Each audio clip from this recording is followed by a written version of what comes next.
Allah, menghebatkan Allah, membesarkan Allah yang telah memberikan hidayah kepada kalian. Wala'allakum tashkurun, dan agar supaya kalian bersyukur. Pada penggalan ayat yang mulia ini, pelajaran-pelajaran yang ingin kami sampaikan adalah berdasarkan 3 pemetaan. Pemetaan yang pertama adalah walitukmilul iddah. Pemetaan yang kedua, walitukabbirullaha ala ma hadakum. Dan pemetaan yang ketiga, wala'allakum tashkurun. Baik, mari kita melangkah kepada pemetaan yang pertama, yaitu walitukmilul iddah, agar supaya kalian menyempurnakan hari-hari Ramadan. Saya pengen mengambil makna itu, walaupun sekali lagi bahwa walitukmilul iddah menyempurnakan bilangan Ramadan, tetapi di antara perluasan maknanya adalah menyempurnakan hari-hari Ramadan dengan ibadah dan dengan ketaatan. Kalau Ramadan 30 hari, 30 hari kita maksimalkan ibadah dan ketaatan. Kalau 29 hari, 29 hari kita maksimalkan hari-hari Ramadan itu. Kenapa? Karena bulan Ramadan itu adalah syahrun mubarakun, bulan yang penuh dengan berkah. Apa arti berkah? Berkah itu adalah subutul khair wa dawamuhu wa kasratuhu wa ziyadatuhu. Berkah itu adalah langgengnya kebaikan, bertambahnya kebaikan, berkesinambungannya kebaikan, dan berlimpahnya kebaikan. Itu arti dari berkah. Sehingga sesiapa yang menginginkan hidupnya langgeng kebaikan, bertambah kebaikan, berkesinambungan kebaikan, dan berlimpah kebaikan padanya adalah dengan memaksimalkan hari-hari Ramadan. Karena hari-hari Ramadan itu adalah penuh dengan rahmat, penuh dengan ampunan, dan penuh dengan pembebasan api neraka. Jadi kalau ada yang kemudian berdalilkan dengan hadis bahwa bulan Ramadan terbagi 3, 10 hari pertamanya rahmat, 10 hari keduanya ampunan, dan 10 hari ketiganya adalah pembebasan api neraka, itu adalah hadis yang dhaif, hadis yang lemah. Yang benar, setiap hari Ramadan adalah rahmat, setiap harinya adalah ampunan, dan setiap harinya pembebasan dari api neraka. Pertanyaannya, bagaimana kita mengisi hari-hari Ramadan dengan program ibadah dan taat? Seperti apa bentuknya? Walaupun tadi sudah disampaikan oleh 2 pemateri kita, saya pengen menyebutkan rumusnya. Sederhananya adalah bahwa maksimalkan hari-hari Ramadan itu dengan 4 program. 4 program ibadah dan 4 program ketaatan yang terdapat di ayat selanjutnya. Ayat 186 surat Al-Baqarah. Surat Al-Baqarah ayat 186, wa idza salaka ibadi anni fa inni qarib ujibu da'watad da'i idza da'an falyastajibu li wal yu'minu bi la'allahum yarsyudun. Jika hamba-hambaku bertanya kepada engkau tentang aku, fa inni qarib, aku sangat dekat. Walaupun seringkali kita banyak yang jauh dari Allah, tapi Allah sangat dekat dengan hambanya. Ujibu da'wata da'i idza da'ani, siapapun yang berdoa dari hambaku pasti aku kabulkan, kata Allah. Falyastajibuli, maka hendaknya mereka bersegera menyambut seruanku, yaitu bersegera melakukan kebaikan dan tidak menunda-nunda kebaikan. Wal yu'minubi, dan membaguskan imannya, membaguskan husnuzonnya kepada Allah. Nah, dari sini ada 4 program ibadah dan ketaatan yang harus menjadi warna untuk hari-hari Ramadan kita. Pertama adalah program takarrub kepada Allah. Program takarrub, perbanyak takarrubnya kepada Allah. Yang kedua, perbanyak ibadah doa. Yang ketiga, bersegera lakukan kebaikan dan jangan tunda-tunda. Dan yang keempat, evaluasi selalu imannya, atau sering-seringlah bermuhasabah. Inilah 4 hal yang harus kemudian mewarnai hari-hari Ramadan kita. Sekarang izinkan untuk saya urai sedikit mendalam pada takarrub. Bagaimana bentuk bertakarrub kepada Allah di bulan Ramadan? Bagaimana bentuk bertakarrub kepada Allah di bulan Ramadan. Sederhananya adalah bertakarrub kepada Allah di bulan Ramadan, ini rumus saja. Contoh-contoh implementasinya tadi sudah disebutkan oleh pemateri kita yang pertama dan yang kedua. Saya sebutkan rumusnya saja, bahwa bentuk bertakarrub kepada Allah di bulan Ramadan ada 5. Untuk lebih memudahkan, ada 5, yaitu bertakarrub dalam perkara yang wajib, bertakarrub kepada Allah dalam perkara ibadah sunnah, bertakarrub kepada Allah dalam perkara mubah, bertakarrub kepada Allah dalam perkara makruh, dan bertakarrub kepada Allah dalam perkara haram. Mari kita lihat bagaimana caranya. Bertakarrub kepada Allah dalam perkara yang wajib, rumusnya laksanakan, sempurnakan.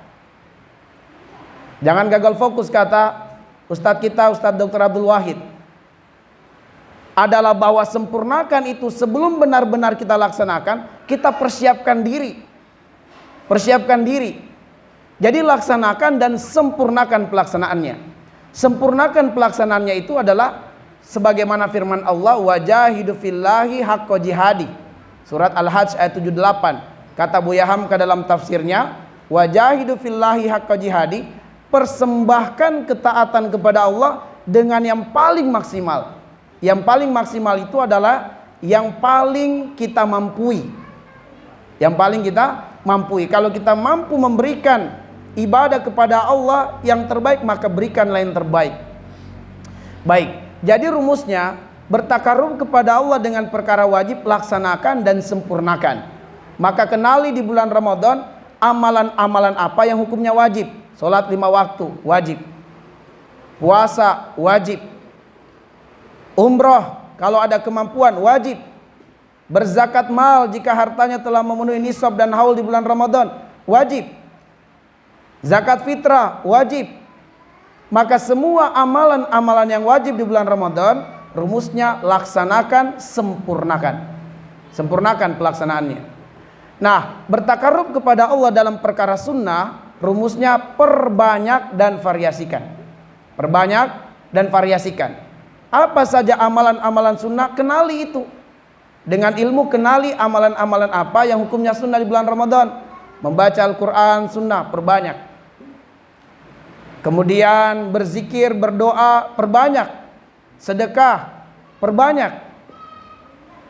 Semua ibadah sunnah rumusnya perbanyak dan variasikan. Kemudian bertakarrub dalam perkara mubah, rumusnya adalah kurangi di bulan Ramadan. Kurangi di bulan Ramadan. Tidur mubah, kurangi supaya bisa banyak yang sunnahnya. Apalagi yang mubah, banyak makan, banyak minum, kurangi. Jangan sampai di waktu iftar balas dendam karena sudah berpuasa, menahan lapar. Akhirnya kemudian berat qiyamul lailnya karena rasa kantuk. Kata para ulama, asyaba'u tuqawi asyahawat wa yud'iful ibadah. Bahwa perut yang kenyang itu melemahkan ibadah dan memperkuat syahwat. Nah, jadi perkara mubah rumusnya kurangi.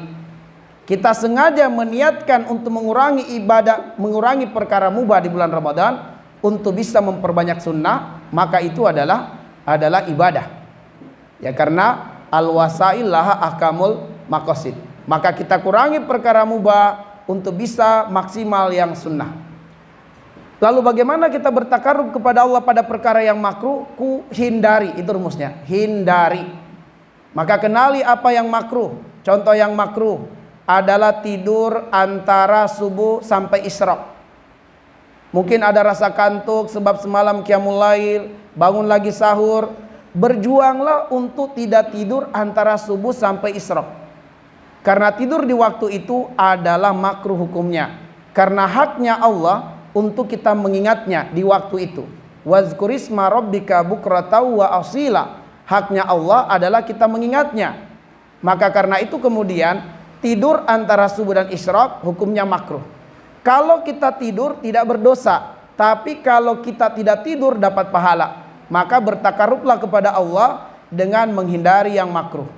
Tidur dari asar hingga maghrib, dari maghrib sampai isya. Termasuk yang makruh yang harus dihindari tidur dalam majelis ilmu.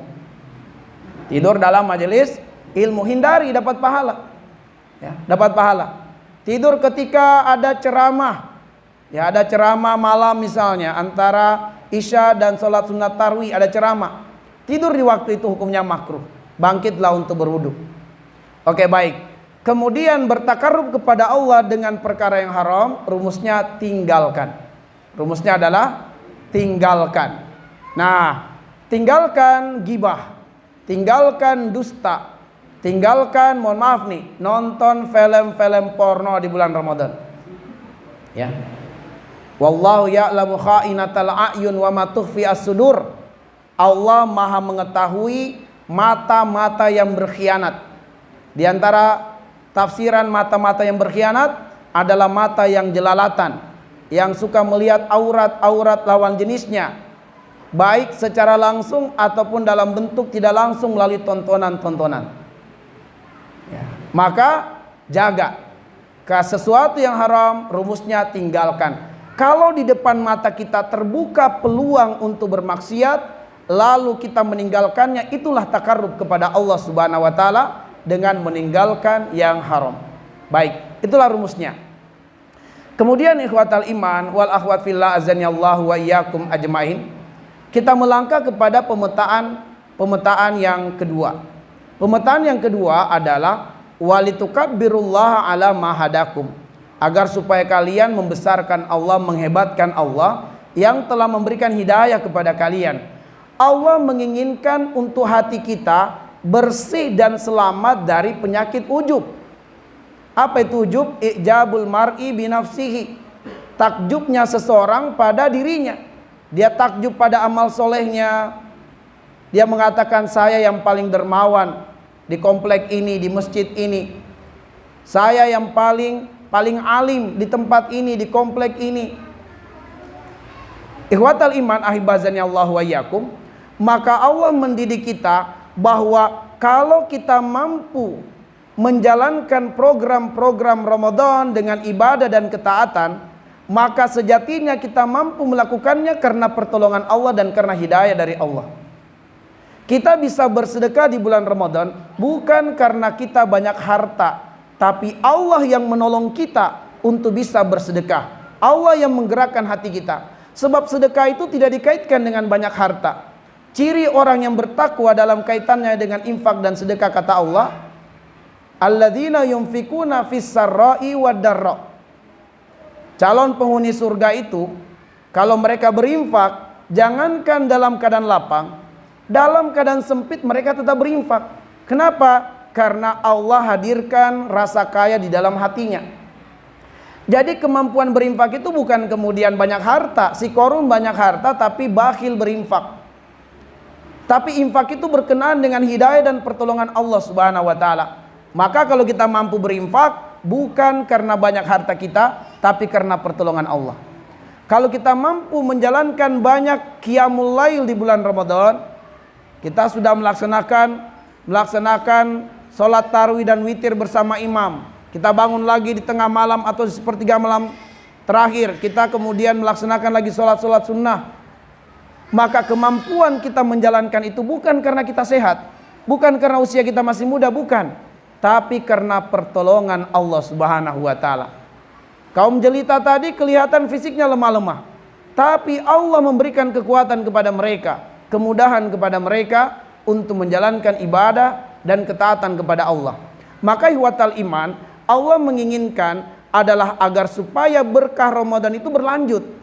Sebab manakala kita menyandarkan segala kemudahan kita menjalankan ibadah karena kekuatan kita, dikhawatirkan serangkaian ibadah yang kita lakukan di bulan Ramadan tidak dapat berlanjut setelah Ramadan. Karena kita menyandarkan pada kekuatan kita dan kita ini lemah. Laqad khalaqnal insana fi kabad. Tapi manakala kemudian kita sandarkan kemudahan beribadah itu dari pertolongan Allah, maka kita berdoa kepada Allah, ya Allah, sebagaimana Engkau mampukan aku bersedekah di bulan Ramadan, mampukan aku pula bersedekah di luar bulan Ramadan. Sebagaimana Engkau mampukan aku qiyamul lail di bulan Ramadan, mampukan aku qiyamul lail di luar bulan Ramadan. Sebagaimana engkau mampukan aku menghatamkan Al-Quran sekian kali di bulan Ramadan, mampukan aku khatam Quran di luar bulan Ramadan. Karena semuanya dari Allah, maka kita mengandalkan Allah dan meminta kepada Allah. Di dalam surat Al-Hadid ayat 23 Allah mengatakan di bagian akhir ayat, Wallahu la yuhibbu kulla mukhtalin fakhur. Allah enggak suka dengan orang yang sombong, Allah enggak suka dengan orang yang membanggakan diri. Di antara mana orang yang membanggakan diri adalah orang yang menyandarkan kenikmatan-kenikmatan itu sebagai kelayakan dan kepantasan atas dirinya, bukan karena pertolongan Allah. Contohnya di dalam Al-Quran si Qarun laknatullah alaih. Allah abadikan di dalam surat Al-Qasas ayat 78 perkataan si Qarun ketika dia mendapatkan kekayaan yang banyak berlimpah, dia mengatakan innama utituhu ala ilmin indi. Oh, semua ini saya dapatkan karena memang saya cerdas, saya pintar, saya tekun. Dia tidak menyandarkan kenikmatan harta itu dari Allah. Dia sandarkan sebagai kelayakan dan kepantasan karena dirinya cerdas dan pintar. Allah murka, Allah nggak suka. Betapa indahnya perkataan Nabiullah Sulaiman yang diabadikan Allah di dalam surat An-Naml ayat 40 ketika dia mendapatkan kekuasaan, kerajaan, pengikut yang banyak dari kalangan jin dan manusia. Sulaiman menyadari itu adalah karunia Allah. Dia mengatakan, hadza min fadli rabbi liyabluwani aashkur am akfur. Semua ini adalah karunia Tuhanku untuk menguji saya, pandaikah saya bersyukur ataukah saya terjatuh pada kekufuran. Maka ihwatal iman, segala kemudahan-kemudahan yang kita bisa lakukan di bulan Ramadan dalam ibadah itu karena pertolongan Allah.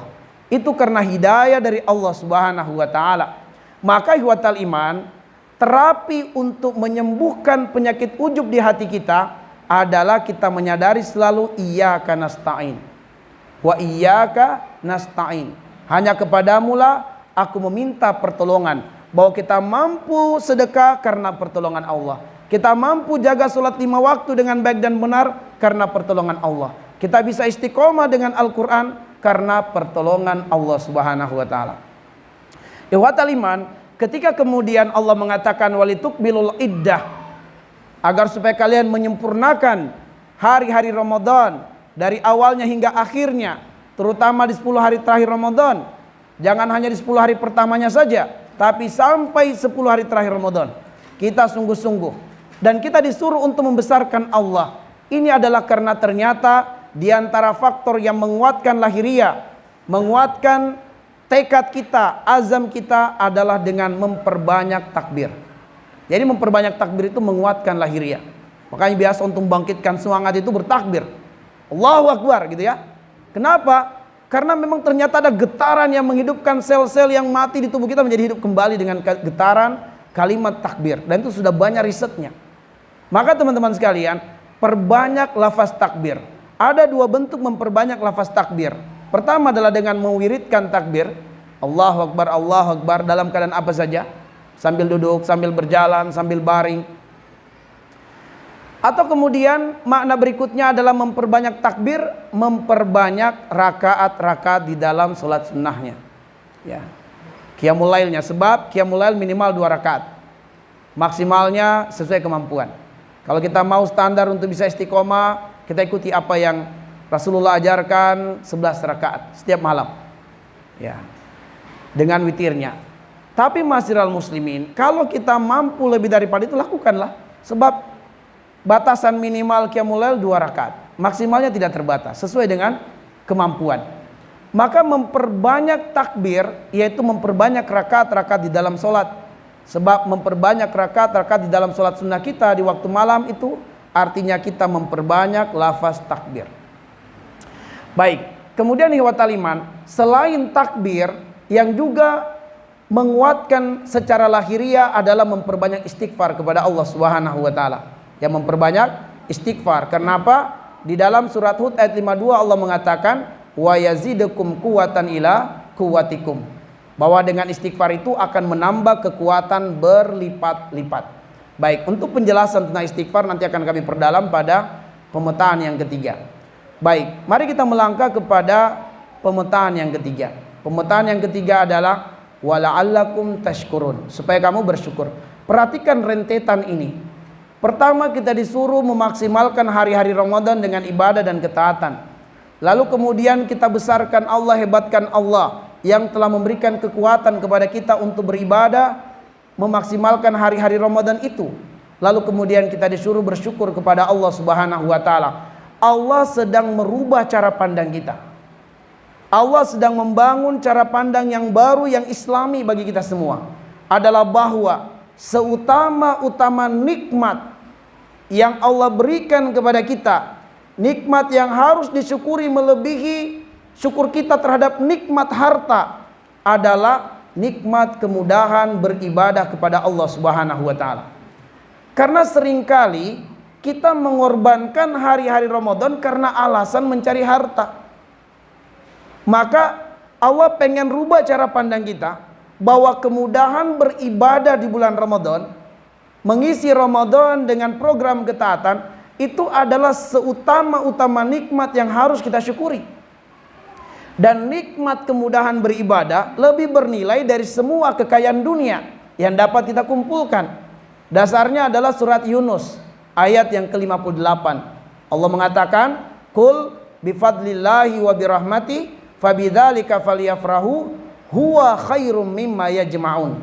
Katakanlah dengan karunia Allah dan rahmat Allah. Kalau kita buka tafsirnya, diantaranya nikmat iman, nikmat Islam, nikmat Al-Quran, nikmat bermajelis ilmu, nikmat kemudahan beribadah, dan semua nikmat yang membuat kita semakin dekat dengan Allah. Fabidzalika falyafrahu. Dengan nikmat itu sangat layak dan sangat pantas untuk kita bergembira, bersuka cita. Kenapa? Huwa khairum mimma yajma'un. Karena itu lebih bernilai dari semua kekayaan dunia yang dapat kita kumpulkan.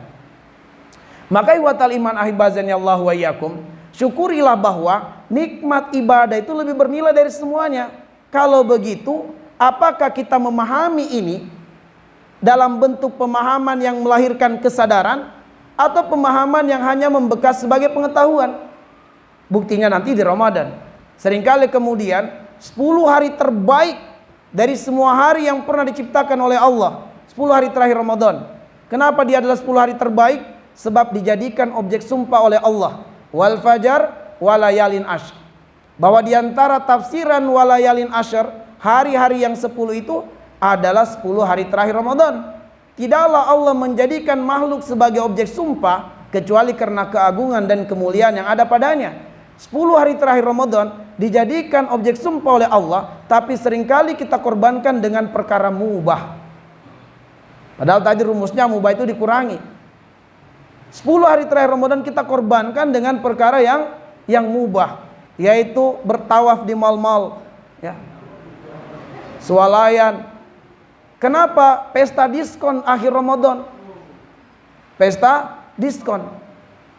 Belum lagi kemudian mereka, saya nggak tahu siapa yang pertama kali mencetus sehingga terjadilah urf atau budaya mudik itu adalah di 10 hari terakhir Ramadan. Ini salah dan budaya ini harus dihilangkan teman-teman sekalian. Jangan dipertahankan, dihilangkan. Sebab kenapa? Kalau kita pengen budaya mudik, bagusnya itu di bulan Zulhijjah, supaya kita bisa menyembelih kurban di kampung halaman kita, sehingga daging kurban kita dimakan oleh kerabat-kerabat dekat kita, dimakan oleh tetangga-tetangga kita kampung dulu. Tapi kalau kemudian kita jadikan budaya mudik di akhir-akhir Ramadan, korbannya adalah 10 hari terakhir Ramadan.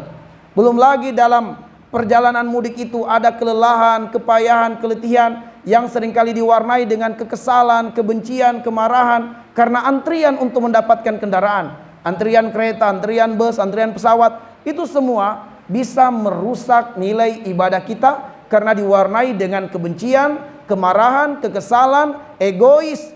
Sudah tidak berlaku lagi isar di sana.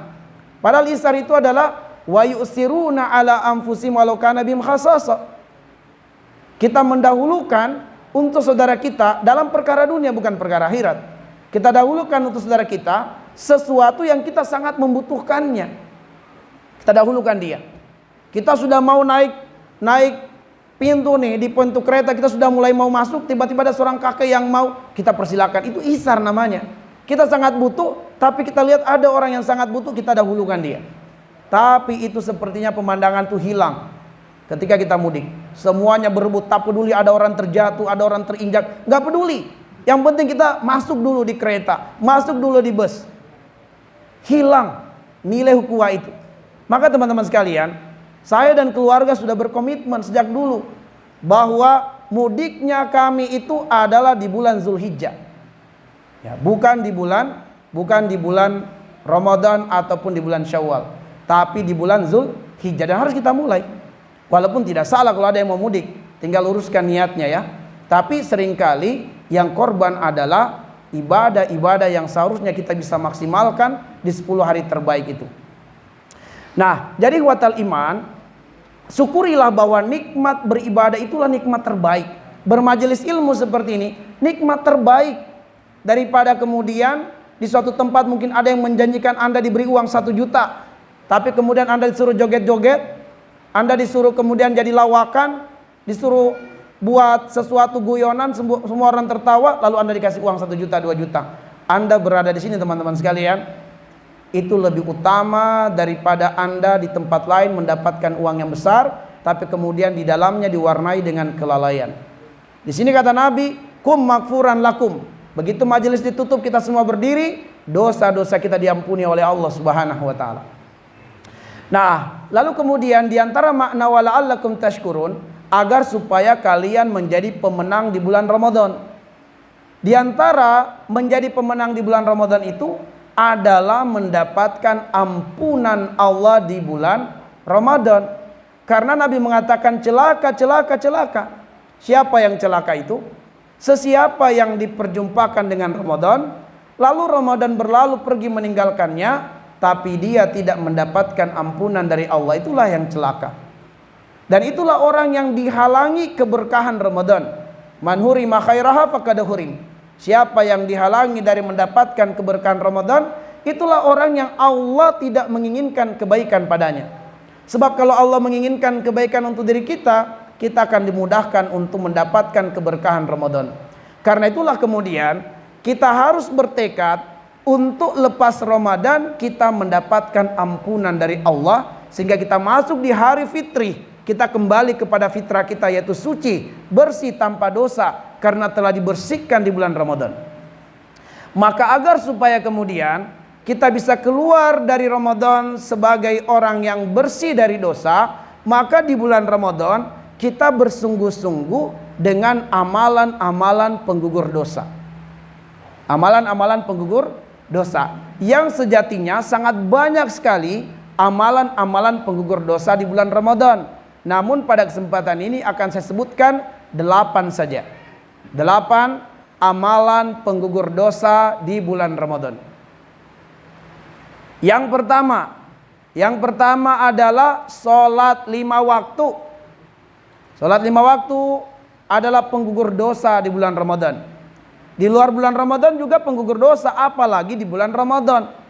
Sebab ibadah sunnah saja dikerjakan di bulan Ramadan dinilai sebagai wajib, pahalanya, derajatnya. Apalagi kalau ibadah wajib di bulan Ramadan.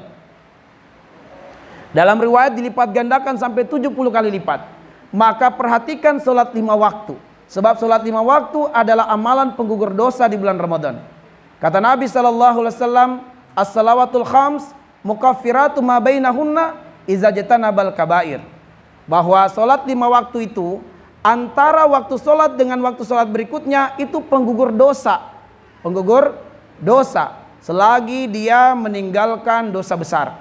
Nah, perumpamaannya atau ibaratnya adalah seperti 5 jari. Seperti 5 jari.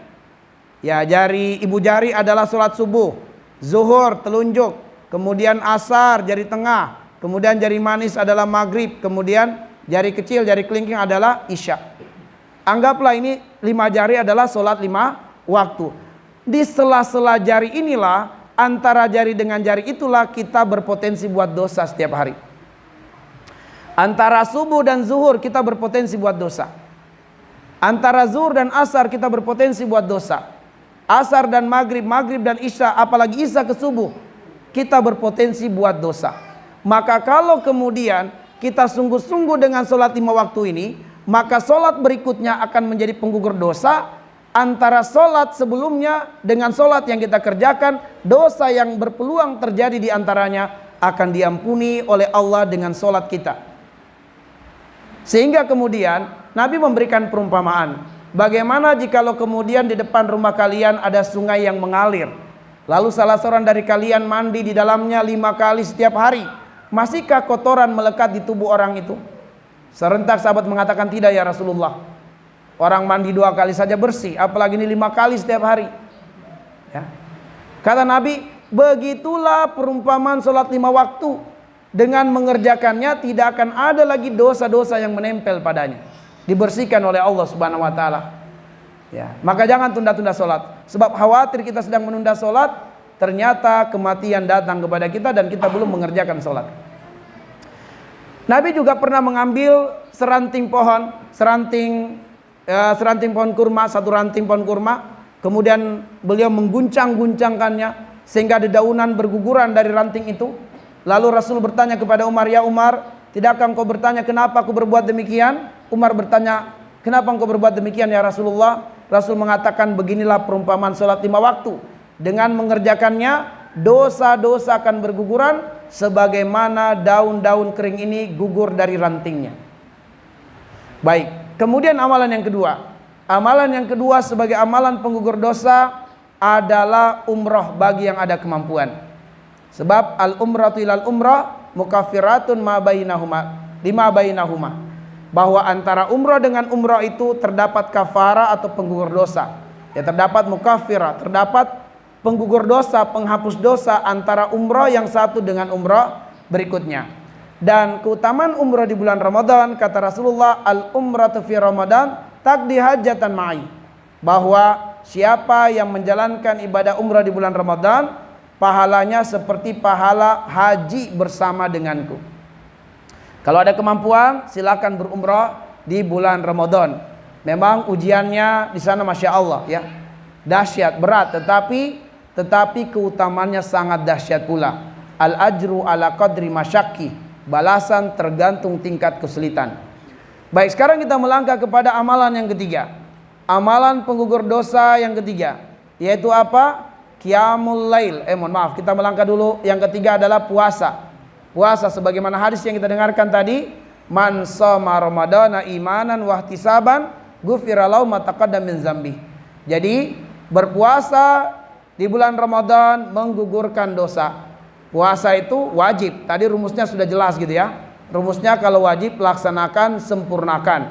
Maka bersungguh-sungguh menjalankan ibadah puasanya. Hindari hal-hal yang bisa merusak nilai-nilai puasa. Di antaranya adalah berkata dusta ya, berkata jorok. Nanti nih mahasiswa UTS-nya kayaknya masuk nih di bulan Ramadan. Ya, maka tidak boleh nyontek, tidak boleh kerjasama. Ya, maka di situ sedang diuji. Ya, sedang diuji antara nilai dan keimanan kita dan pengamalan kita terhadap ayat-ayat dan juga hadis-hadis Nabi sallallahu alaihi wasallam. Baik, kemudian yang keempat. Yang keempat adalah qiyamul lail. Juga hadisnya sama. Mangqama Ramadan imanan wa ihtisaban ghufira lahu ma taqaddama min dzambi. Siapa yang menghidupkan malam Ramadan dengan qiyamul lail, yaitu salat tarawih dan witir, maka karena iman dia melakukannya dan mengharapkan pahala dari Allah, dosa-dosanya yang telah berlalu diampuni oleh Allah Subhanahu wa taala. Nah, pengen kita sampaikan kepada mahasiswa adalah agar supaya kemudian dia menyempurnakan tarawih dan witir bersama dengan imam. Sebab ada keutamaan tarawih dan witir bersama dengan imam. Walaupun setelah tarawih kita boleh pulang karena mungkin kita masih ada niat untuk menjalankan qiyamul lail di rumah, untuk bangun di sepertiga malam terakhir, dan kita pengen nantilah sholat witirnya mengakhiri sholat-sholat sunat saya di waktu malam. Akhirnya kita pilih untuk pulang setelah tarawih bersama imam di masjid, lalu kemudian kita qiyamul lail di rumah, lalu ditutup dengan witir. Apakah boleh? Boleh. Tetapi yang paling utama adalah kalau dia bisa tarawih dan witir bersama dengan imam. Karena kata Nabi sallallahu alaihi wasallam, ya, man shallamal imam summa la yansarif hatta yansariful imam hatta yansarifal imam kutibalahu qiyamul lailih. Jadi siapa yang sholat ya tarawih dan juga witir bersama dengan imam, kemudian dia tidak meninggalkan imam sampai imam menuntaskan semua rangkaian solatnya, tarwi dan juga witir, kutiba lahu qiyamul lailihi, dicatat di sisi Allah dia telah solat 1 malam penuh. Dicatat di sisi Allah dia telah solat sunat 1 malam penuh. Itu keutamaan kalau kita bisa tarwi dan witir bersama dengan imam. Yang membedakan qiyamul lail di bulan Ramadan dan di luar bulan Ramadan adalah karena seutama-utama qiyamul lail di bulan Ramadan disunnahkan berjamaah. Disunnahkan berjamaah, itu seutama-utamanya. Beda qiyamul lail di luar bulan Ramadan, seutama-utamanya kita sendiri-sendiri, kita masing-masing. Tapi di bulan Ramadan, seutama-utama qiyamul lail itu adalah kita lakukan secara berjamaah. Maka untuk membedakan qiyamul lail di bulan Ramadan dan di luar bulan Ramadan, diberi namalah at-tarwih, disebabkan ada istirahat. Ya, ketika sahabat sholat bersama dengan Nabi, setelah 4 rakaat ada istirahat dulu, ada jeda sebelum melanjutkan ke rakaat berikutnya, maka disebutlah tarwih, yaitu qiyamul lail yang ada istirahatnya. Baik, kita lanjutkan kemudian amalan penggugur dosa yang keberapa nih? Yang kelima ya? Yang kelima. Baik, amalan penggugur dosa yang kelima adalah menghidupkan malam Lailatul Qadar dengan qiyamul lail.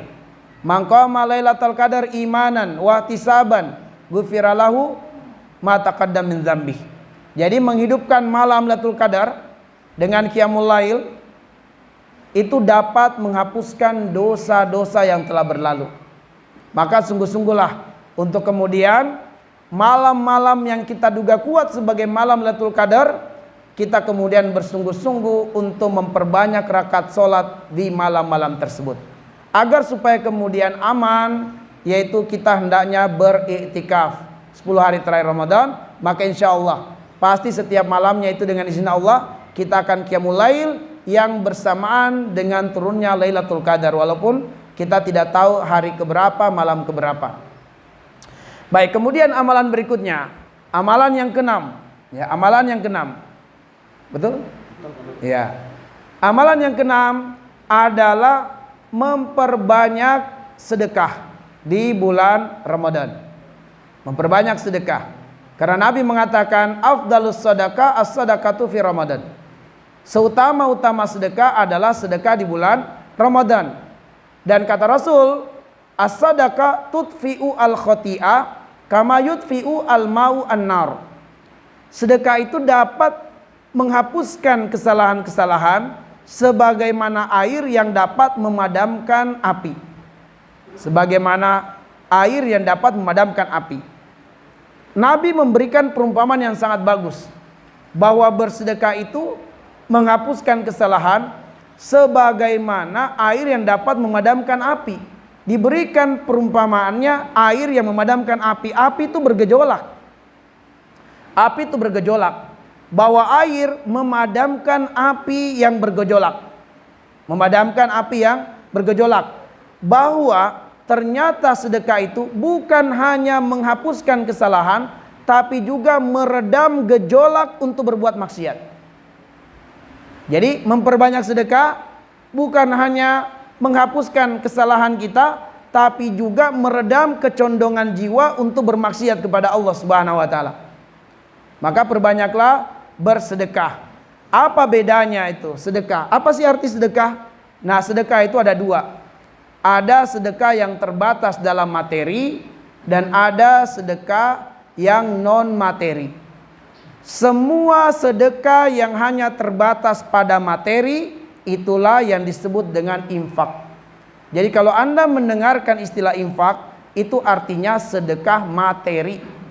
Lalu infak terbagi dua lagi. Ada infak yang wajib dan ada infak yang sunnah. Infak yang wajib seperti zakat, seperti fidyah, seperti kafarah, nazar. Itu adalah infak yang wajib.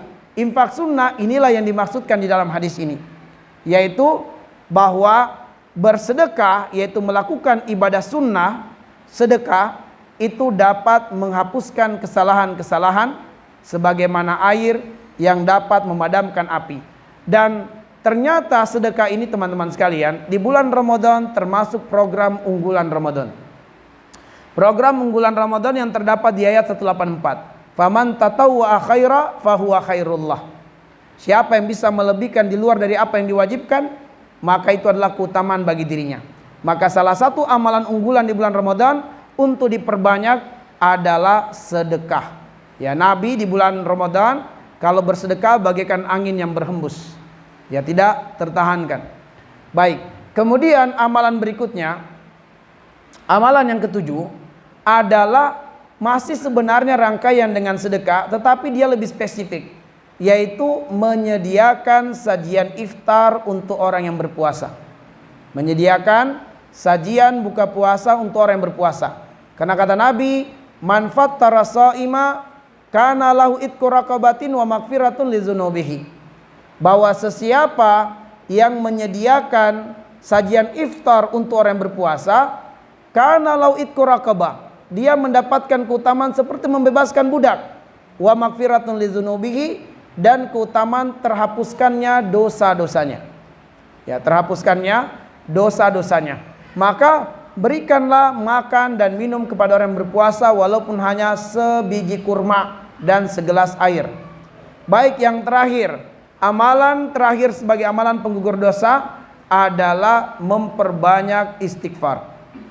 Memperbanyak istighfar. Istighfar ini sebagaimana yang saya katakan tadi, menguatkan lahiriah. Menguatkan lahiriah, juga menyehatkan finansial dan menenangkan batin. Banyak keutamaan istighfar. Bahkan sampai kata para ulama, kalau kita kemudian memiliki hajat yang sangat banyak kepada Allah, dan untuk kemudian menyebutkan satu-satu hajat kita, mungkin terkadang sampai kita lupa hajat kita saking banyaknya, cukupkanlah hajat itu dengan istighfar kepada Allah Subhanahu wa taala. Sebab istighfar telah mengcover seluruh hajat kita untuk dikabulkan, dan juga telah mengcover segala keluhan dan kesedihan kita untuk dihilangkan. Istighfar. Perbanyak istighfar. Makanya Imam Hasan Al-Basri rahimahullah, ketika orang-orang datang kepada beliau mengadukan sejumlah persoalan hidupnya, beliau hanya berkata kepadanya, istaghfirillah, beristighfarlah engkau kepada Allah. Seorang wanita berkata, ya Imam, saya belum ketemu jodoh, sudah lama saya ikhtiar belum ketemu jodoh. Apa kata beliau? Istaghfirillah, beristighfarlah engkau kepada Allah. Seseorang datang kepada beliau, ya Imam, saya kesulitan secara finansial. Kata beliau, istaghfirillah, beristighfarlah kepada Allah. Seseorang dengan sejumlah keluhan-keluhan, jawaban beliau hanya satu, istaghfirillah. Tatkala kemudian sang murid bertanya kepada Imam Hasan Al-Basri, kenapa jawaban engkau hanya satu wahai Imam? Imam Hasan Al-Basri mengatakan, tidakkah engkau mentafakuri firman Allah di surat Nuh ayat 11 ayat 12 tentang keutamaan beristighfar kepada Allah Subhanahu wa taala? Yursilis sama'a alaikum midrara wa yazidukum yursilis sama'a alaikum midrara wa yumdidukum bi amwal wa banin wa yaj'al lakum jannat wa yaj'al lakum anhara. Yursilis sama'a alaikum midrara, Allah akan turunkan hujan yang lebat. Dengan hujan itu bumi yang tandus yang kering akan hidup kembali. Jangan lagi kita pakai logika-logika sederhana kita. Pak Ustadz, kalau kita semua warga Bogor beristighfar bisa banjir kota Bogor. Sebab tanpa istighfar pun sudah kota hujan. Apalagi kalau kita beristighfar. Bahwa jangan dipersempit seperti itu maknanya. Ibnul Qayyim Al-Jauziyah mengatakan adalah bahwa orang yang suka beristighfar kepada Allah, Allah akan datangkan kepadanya hujan solusi yang lebat, sehingga kehampaan jiwanya, kekeringan jiwanya, bagaikan bumi yang tandus yang kering akan dihidupkan oleh Allah dengan solusi-solusi yang lebat, sehingga akar masalahnya akan tercabut semuanya, sehingga jiwanya akan menjadi tenang, damai dan bahagia, bagaikan tanah yang menjadi subur, lalu tumbuh-tumbuhan yang menghasilkan.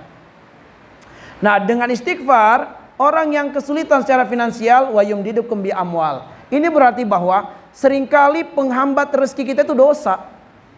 Seringkali penghambat rezeki kita adalah dosa. Misalnya, kita putar keran air, tornya sudah penuh air, tapi kok ketika kerannya dibuka nggak lancar keluar, ada apa? Biasanya ada kerak-kerak di dalam kerannya itu. Ya, yang menyebabkan air tidak lancar keluar. Nah, akhirnya kemudian untuk melancarkan adalah dengan membersihkan kerak-kerak yang menjadi penghalang, maka lancarlah keluar. Bahwa penghalang rezeki kita itu, yang menyebabkan rezeki kita tidak lancar keluar adalah faktornya dosa. Dalam surat An-Nisa ayat 79 Allah mengatakan, "Wa ma asabaka min sayyi'ah fa min nafsik." Musibah keburukan yang menimpamu karena perbuatan kamu sendiri. Maka dengan beristighfar kepada Allah, wa yumdidukum bi amwal. Allah bukan hanya melancarkan keran rezekimu, tapi memperbanyak keran-keran rezeki. Allah bukan hanya melancarkan keran rezeki, tapi memperbanyak keran rezeki yang lancar. Ya. Maka perbanyaklah istighfar kalau kesulitannya finansial. Wa yumdidukum bi amwal wa banin, dan juga dimudahkan atau dibanyakan keturunan, sehingga siapapun yang keluhannya susah dapat jodoh, perbanyak istighfar. Bukan hanya jodoh yang dikasih Allah, tapi keturunan sebagai buah dari pernikahan. Sebab seringkali orang sudah menemukan jodohnya, tapi kesedihannya karena sudah nikah sekian tahun belum punya anak. Maka Allah Subhanahu wa ta'ala bukan hanya memudahkan datang jodoh dengan istighfar, tapi memudahkan berketurunan. Jadi dibanyakan anak. Ya, di antara makna banyak anak itu bisa dari satu istri, bisa dari beberapa istri. Sehingga mereka yang pengen untuk berpoligami dan dimudahkan banyak istighfar. Biasanya istri jadi takut kalau suaminya banyak istighfar.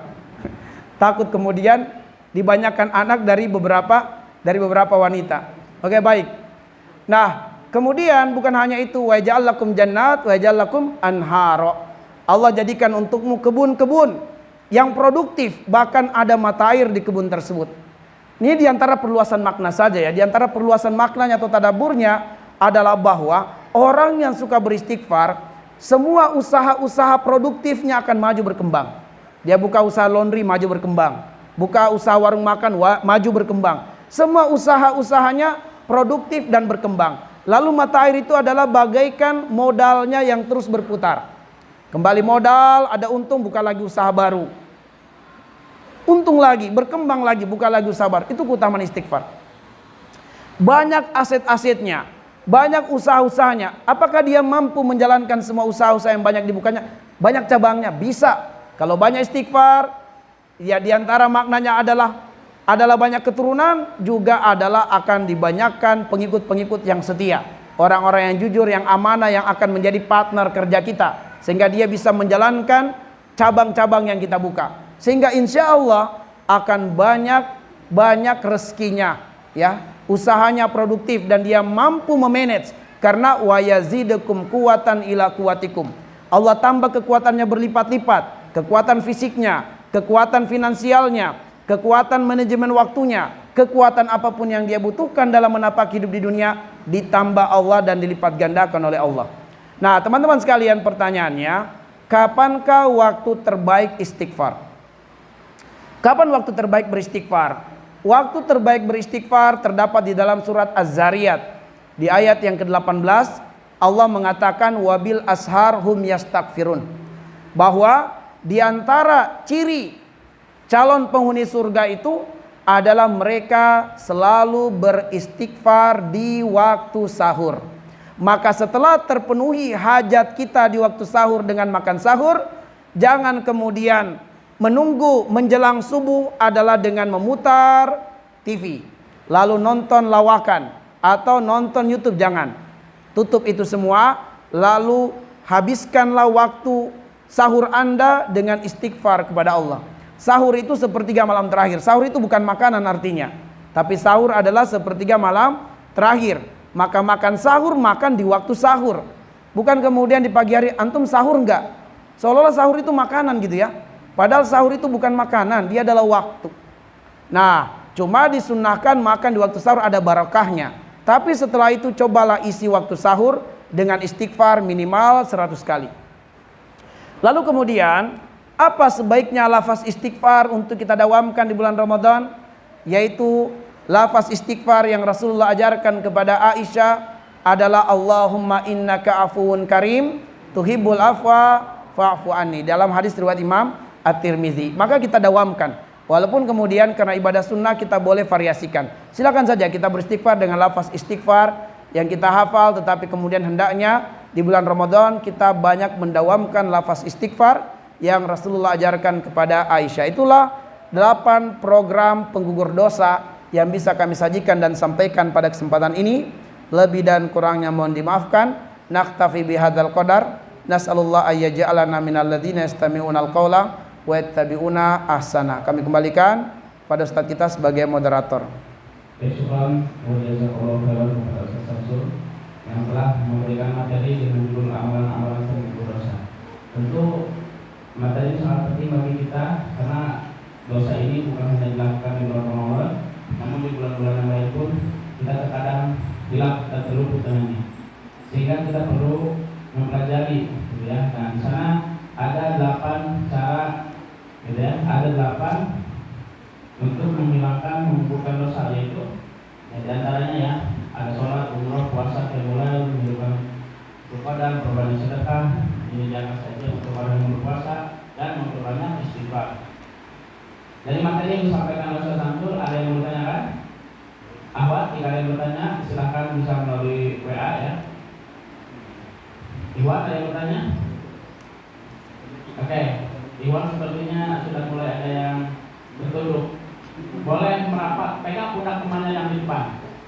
Pegang hitungan ketiga, pegang pundak temannya yang di depan. Silakan pegang. Silakan pegang. Semuanya menghadap ke sebelah sana. Menghadap ke sebelah sana, pegang pundak temannya yang di depan. Oke. Ya, silakan semuanya memegang. Hitungan ketiga pegang 1, 2, 3. Kalau saya bilang hujan, silakan pijit. 1, 2, 3. Hujan, silakan pijit. Pijit. Nah, supaya nantinya hilang. Oke, hujan. Saya bilang hujan gerimis. Ya, di begini ya. Oke, silakan mulai. Oke. Hujan batu. Oke. Oke, pindah balik kanan. Balik kanan. Oke, silakan mulai pegang. Hujan, silakan pijit-pijit.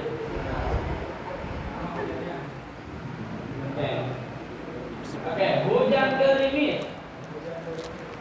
Oke, siap. Hujan batu. Baik, cukup. Silakan kembali lagi menghadap ke sini. Baik, ada yang bertanyakan? Ada yang bertanyakan? Ya, silakan. Baik. Kita batasi 2 penanya saja. Baik, bismillahirrahmanirrahim. Mohon izin bertanya.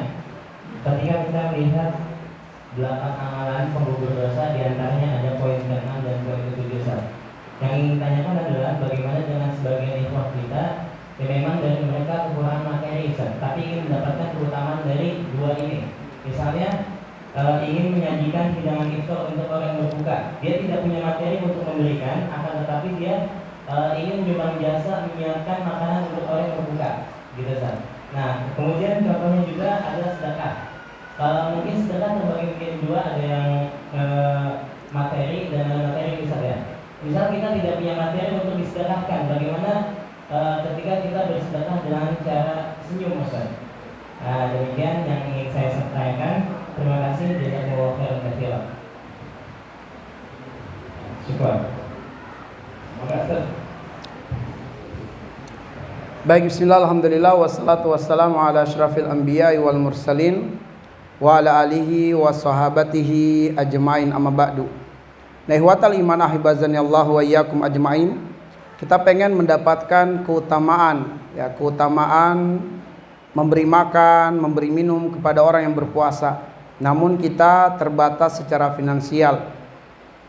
Kita niatkan bahwa sekiranya Allah melebihkan saya dengan harta, saya akan melakukan sebagaimana saudara saya yang berkelebihan secara harta, lalu dia banyak memberi makan dan memberi minum kepada orang yang berpuasa. Sehingga dengan niatnya dia dan tentu dengan ilmu tentunya, maka dia sama kedudukannya dengan orang yang memiliki kelebihan harta lalu memberi makan dan memberi minum kepada orang yang berpuasa. Pertama, niat. Yang kedua adalah fattaqullaha mastata'tum. Bertakwa kepada Allah sesuai dengan kemampuan. Kalau kita belum mampu secara finansial tapi kita kemampuan secara fisik, maka sumbangkanlah fisiknya dengan menyediakan makanan tersebut, yaitu dari dapur diangkat, disajikan, ditata dengan baik, ya, didudukkan di depan orang yang berpuasa, kemudian mempersilahkan dan seterusnya. Maka kaidahnya di sini adalah al-wasailu laha ahkamul maqasid. Ma la yatimmu as-sunnah illa bihi fahuwa sunnah. Al wasail laha ahkamul maqasid. Wasilah itu dihukumi sesuai dengan tujuan. Wasilah dihukumi sesuai dengan tujuan. Mala yatimu as-sunnah illa bihi fahuwa sunnah. Kalau ada suatu wasilah dan wasilah ini menjadi sebab terlaksananya perkara yang sunnah, maka wasilah ini pun dihukumi sebagai ibadah sunnah. Sehingga apabila kemudian dia menjadi sebab orang-orang menjalankan ibadah iftar, maka sungguh wasilah dia itu juga mendapatkan pahala dan keutamaan sebagaimana orang yang menyediakan makanan. Sebab terkadang orang datang menghantarkan makanan, menyimpannya, tapi kemudian membutuhkan panitia yang menata makanan itu, diatur di piring-piring, lalu kemudian disajikan dan seterusnya, maka ini pahalanya semuanya sama. Dan ini masuk dalam kategori ayat wa ta'awanu 'alal birri wat taqwa wa la ta'awanu 'alal ismi wal udwan. Tolong menolong dalam kebaikan dan juga dalam ketakwaan, bukan dalam dosa dan maksiat. Allahu a'lam bissawab. Tadi ada pertanyaan keduanya? Satu ya? Ya, pertanyaan keduanya. Tadi apa pertanyaan keduanya? Ya. Nabi mengatakan bahwa tabassumuka liwaji ahika sedekah. Senyummu kepada saudaramu itu adalah sedekah. Ya. Sedekah, karena kalau seseorang senyum kepada orang lain jadi tidak takut gitu ya, jadi tenang.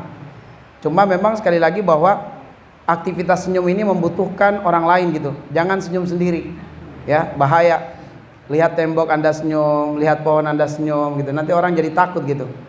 Tapi ketika ketemu dengan saudara muslim lalu kita senyum, itu sebenarnya adalah menyebabkan ketenangan pada orang tersebut. Orang itu menjadi aman melihat kita gitu, tidak takut, tidak khawatir, karena melihat kita dengan senyuman, maka itu adalah sedekah. Hal-hal yang membuat saudara muslim kita tenang, tidak takut berdekatan dengan kita, itu adalah sedekah.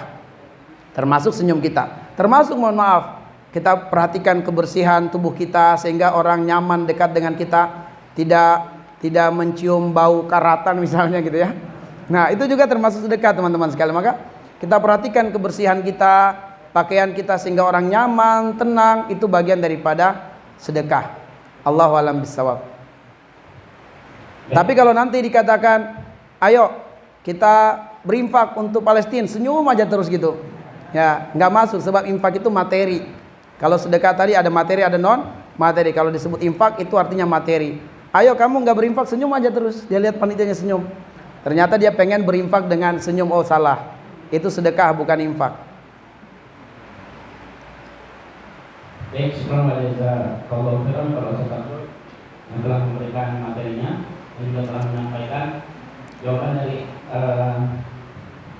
penanya. Alhamdulillah, materi kita sudah kita laksanakan dari jam 8.30 sesuai dengan agenda sampai dengan jam 12.10. Ada waktu kita untuk baru duduk gitu ya, dan juga mempersiapkan diri.